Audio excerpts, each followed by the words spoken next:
Selamat pagi, selamat siang Pak Jess. Kalau minum suplemen probiotik, glutathione, MCT, minumnya berapa kali sehari Pak Jess? Nah, ini dia. Kan saya selalu bilang ya, saya selalu menyampaikan, kalau sehat itu, ya, pola yang sehat itu adalah bangun pagi, minum racikan makcin, atau saya enggak ngomongin racikan makcin lah. Pola yang sehat itu adalah, ini bisa dilakukan setiap hari, karena hanya 18 jam kamu tidak makan, jadi membuat keputusan makan hanya di jam 1 sampai jam 7 malam. Itu kalau kamu sehat, itu keputusannya. Tapi kalau kamu sudah punya masalah degeneratif, komplikatif, metabolic syndrome, makannya di antara jam 1 sampai jam 7. Kamu milih jam 4 atau jam 5 atau jam 6. Itu milihnya seperti itu. Atau jam 7, paling lat jam 7. Supaya jam 10-nya bisa tidur. Bisa istirahat. Itu pola yang sehat seperti itu. Nah, pagi hari tidak sarapan, malam hari tidak makan. Kan polanya seperti itu tuh. Polanya kan seperti itu. Kalau kamu mau lebih sehat lagi, sekarang ini, ya bangun tidurnya minumannya racikan makcin. Supplementation tubuhmu. Nah, suplemen dan mineral atau vitamin itu dimakannya selalu pagi. Ya, selalu pagi. Sebelum kamu beraktivitas, ketika lambungmu masih kosong, belum terisi apapun, asam lambungnya masih minus, ya. Kondisi tubuhmu masih dalam kondisi delta dan theta. Nah, itu membuat asam lambung bekerja dengan bagus, sehingga kamu tidak mengganggu pankreas, kamu tidak mengganggu asam lambung. Jadi, kalau ditanya kapan minum suplemennya, kamu minumnya bangun tidur, kamu duduk, kamu olahraga dikit lah ya, gerak lah ya. Entah itu gitu-gitu, pokoknya gerak membuat darah ini mengalir gitu. Nah, ketika kamu sudah duduk, kamu minum racikan makcin, siapkan suplemen, liposomal glutathione, probiotik, MCT, pokoknya antara 7 suplemen yang saya sarankan, itu kamu bisa ambil 2 atau 3, terserah. Kamu budgetnya cukup yang mana. Liposomal glutathione dengan MCT, liposomal glutathione dengan probiotik, probiotik dengan MCT, MCT dengan D3K2, Royal Jelly dengan liposomal glutathione. Pokoknya antara 3 atau 2. Kamu budgetnya cukup yang mana. Kalau punya budget berlimpah, bagus ya 7-7-nya diminum. Liposomal glutathione, probiotik, MCT, D3K2, magnesium, Royal Jelly, propolis, kamu minum semua. Nggak ada masalah. Itu bagus banget. Terutama kamu yang udah usia 45 tahun ke atas. Itu bagus banget. Kalau budgetnya nggak cukup, kamu pilih 2 di antara 7 itu.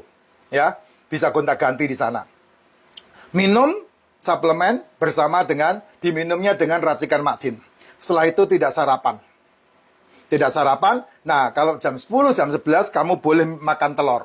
Makan telur 2, makan telur 3, makan telur 4, monggo silahkan, tidak apa-apa.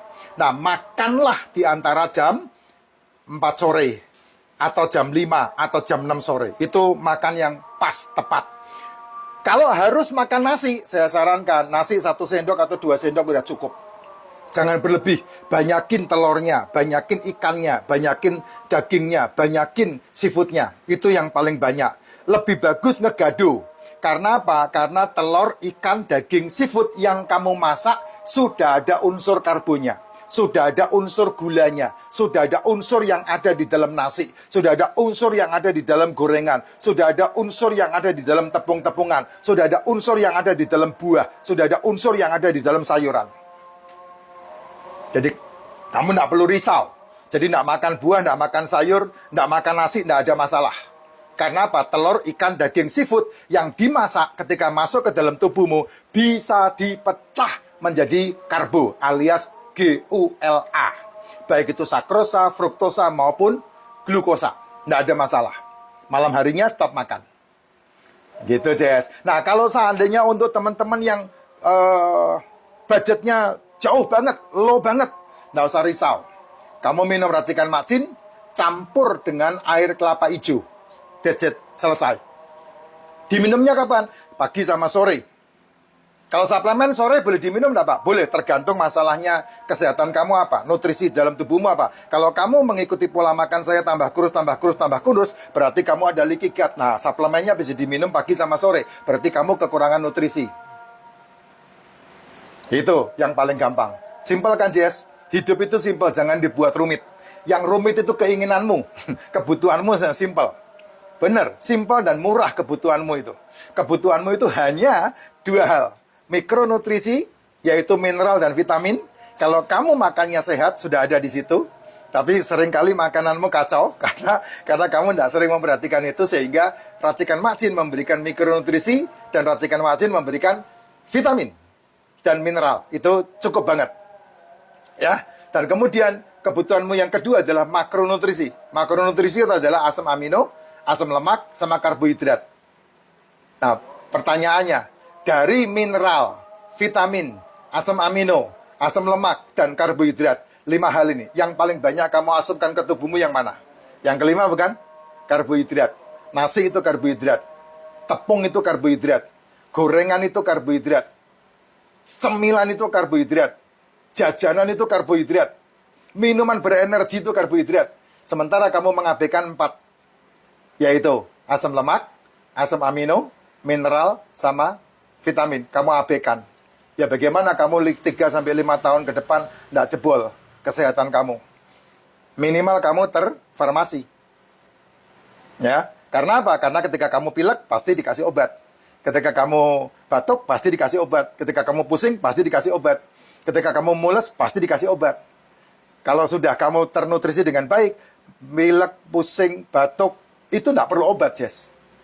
Ketika kamu istirahat, tubuhmu akan menyembuhkan dirinya sendiri. Nah, ketika kamu kasih 1 obat, nanti setelah itu akan 2. Setelah itu akan 3. Setelah itu akan 4, 5, 10, 15, 20. Nah, itu nantinya akan seperti itu. Ya, maksud jadi kembali lagi, bagaimana cara mensiasati kehidupan? Ya, perhatikan waktu makan, pola makan, dan apa yang kamu lakukan. Kalau kerja haruslah. Ya, kerja beraktivitas itu harus. Itu akan membuat ototmu berkembang. Tapi kalau kamu mengasupkannya tidak sesuai dengan yang dibutuhkan sama tubuh, nah akhirnya karena tubuhmu tidak ada gudang gula, tidak ada gudang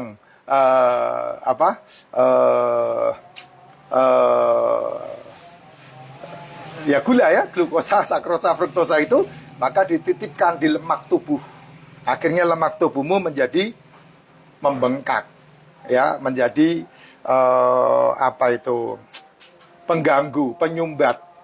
Ya, lama-lama gede, lama-lama besar. Kamu tidak bisa lihat titit yang cowok. Tititnya tidak kelihatan, udah resiko gula itu, udah resiko diabetes itu. Ya, resiko diabetes pasti kena ke ginjal. Kalau udah kena ke ginjal pasti kena ke jantung. Ya, jangan sembarangan untuk mengikuti diagnosa-diagnosa yang tidak perlu. Itu yang sangat perlu kamu awas-awasi. Pak, apa enggak boleh ke dokter? Boleh aja. Kalau kakimu patah kan kamu harus ke dokter. Kalau kamu butuh operasi kan kamu butuh ke dokter. Kalau kamu butuh CT scan kan kamu butuh ke dokter. Kalau kamu mau ke laboratorium kan butuh ke dokter. Kalau kamu mau dibelek kan butuh ke dokter. Itu kan butuh ahli-ahli itu. Ya, tapi kalau untuk kesehatan yang berhubungan dengan metabolik, ya kamu enggak butuh-butuh amat.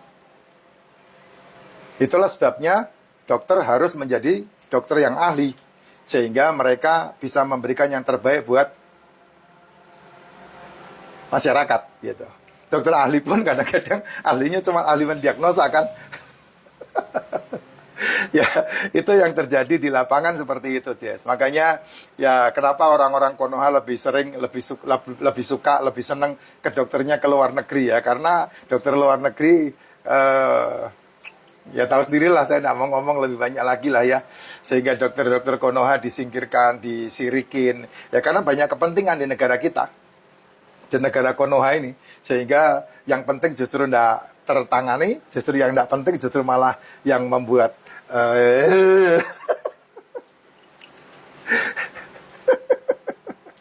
Oke, gitu aja, Jess.